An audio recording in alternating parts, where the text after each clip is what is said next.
possible way. The government says it will continue to negotiate with the US with the aim of getting to a new trade deal. In the meantime, it is preparing a list of support measures for local industry. Several industries will be affected, some more than others, with an estimated 100,000 job losses. We're going to start feeling it immediately. Already there's some of our customers that have found stock macadamias elsewhere, which we were targeting and hoping that we're going to still supply them this year.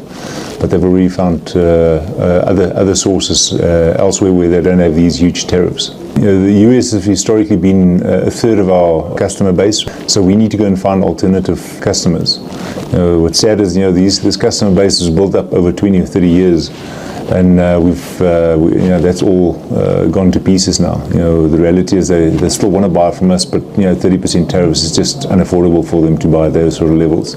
The government is now looking at what it can do to help these local industries. The South African government is working with industry to consider aspects of the framework deal that can be modified in a manner that promotes predictability in trade. Implement an economic response package which includes the establishment of an export support desk, which will serve as a direct point of contact for companies affected by the US tariff hikes. This will include measures for diversification. Discussions with new markets are already underway. China made an announcement at FOCAC this year that, in fact, we will reduce to 0% for all African countries but one. And we took the opportunity to engage with the Chinese to say, what does this mean?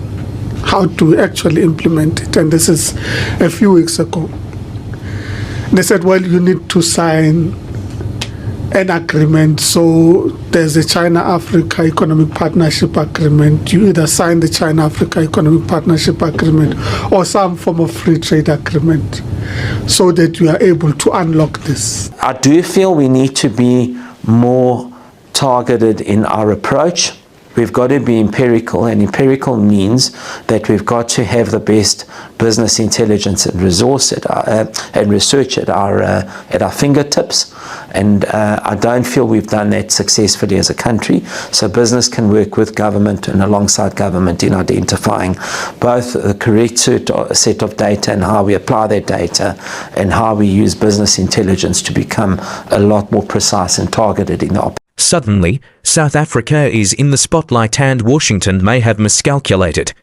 New tariffs from the United States president were supposed to hit hard. Instead, they triggered an economic scramble, threatening jobs, exports, and stability.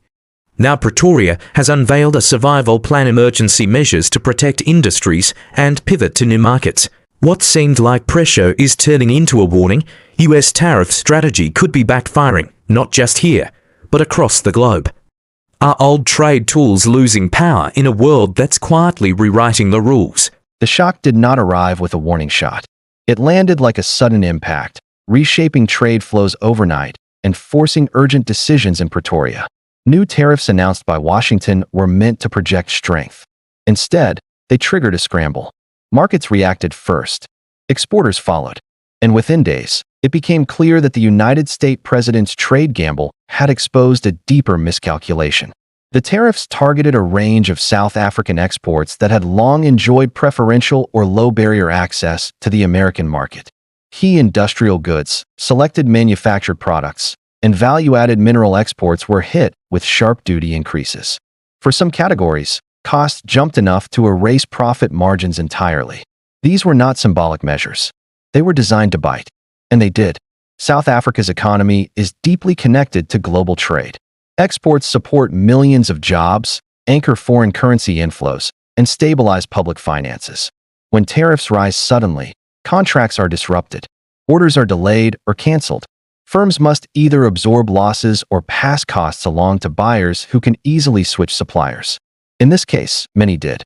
The immediate pressure was felt in manufacturing corridors and mining-linked industries. Plants slowed production. Logistics firms saw volumes drop.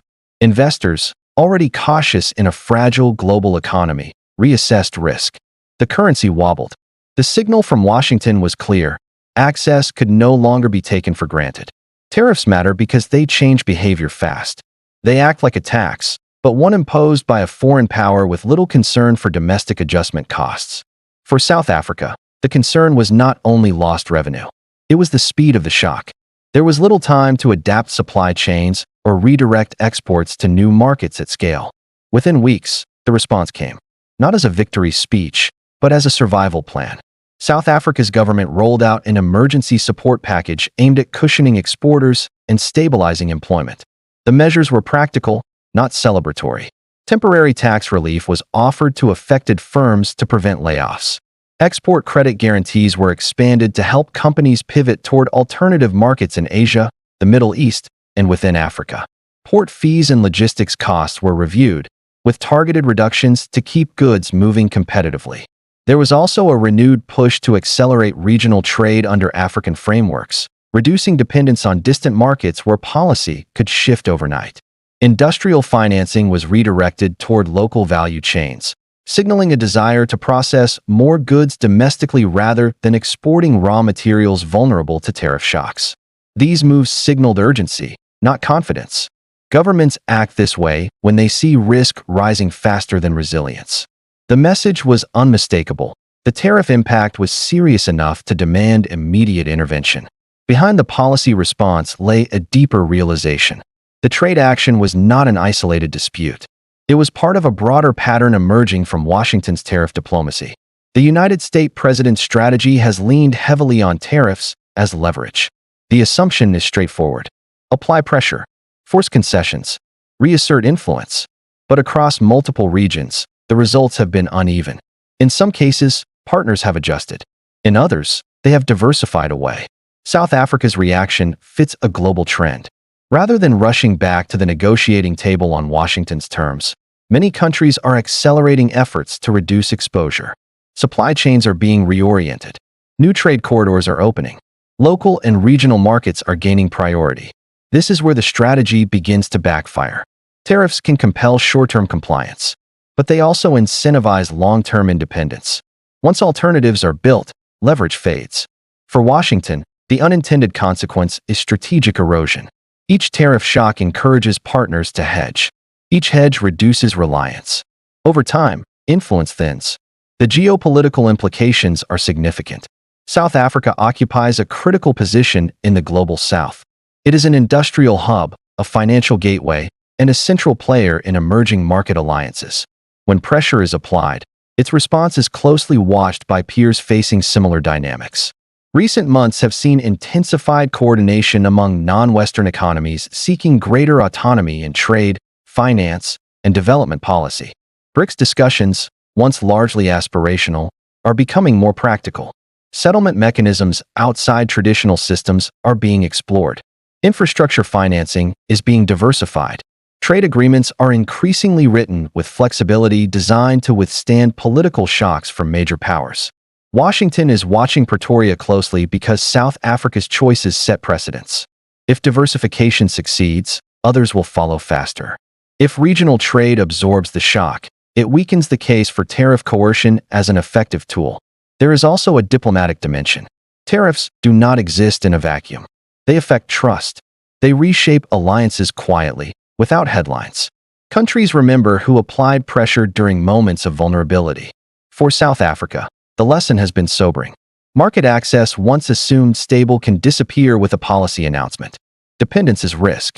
Flexibility is insurance. For Washington, the lesson may be harder to accept. Power in a multipolar world behaves differently. Pressure no longer flows in one direction. It triggers adaptation. As exporters recalibrate and governments adjust, the broader global order continues to shift. Trade is becoming less centralized. Influence is becoming more distributed. Economic resilience is replacing alignment as the priority. The tariffs were meant to demonstrate resolve. Instead, they revealed limits. South Africa's support plan is not a declaration of defiance. It is a pragmatic response to uncertainty. But pragmatism, repeated across regions, reshapes the system. The United States president's trade strategy now faces an uncomfortable question. When tariffs push partners to build alternatives, who gains leverage in the long run? Washington can still influence outcomes. But the tools matter. Coercion accelerates fragmentation. cooperation sustains relevance. As global trade routes redraw and alliances quietly recalibrate, one reality is becoming harder to ignore. Tariff diplomacy may no longer command the authority it once did. And in a changing global order, influence is not imposed. It is chosen.